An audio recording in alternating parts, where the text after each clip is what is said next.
Matapos ang 2 dekada, hawak na ng pulisyan 2 sa 5 akusado sa kasong pagpatay sa Navotas. Sabi ng 2, hindi naman sila nagtago. Tumanggi muna sila magsalita tungkol sa paratang. May unang balita si Bea Pinlac.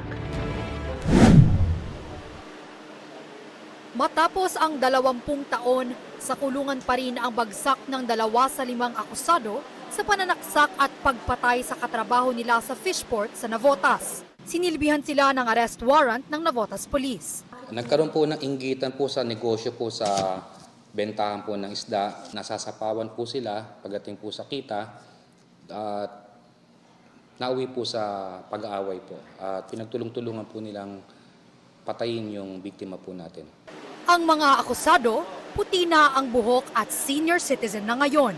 Ayon sa pulisya, matagal nagtago ang 2 sa probinsya bago bumalik sa Navotas. Nagpalamig sila, siguro iniisip nila na sa tagal na ng panahon ay wala na yung kaso nila. Kaya muli silang bumalik dito at wala na makakakilala sa kanila.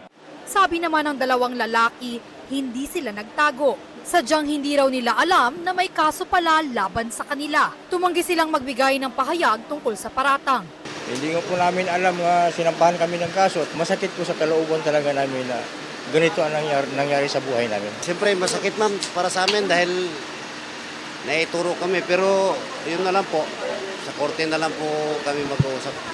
Patuloy naman ang pagtugis ng Navotas Police sa 3 pang at-large na kasamahan ng 2 inaresto na base sa impormasyon nila'y magkakapatid. Nahaharap ang 5 sa kasong murder. Ito ang unang balita, Bea Pinlac para sa GMA Integrated News.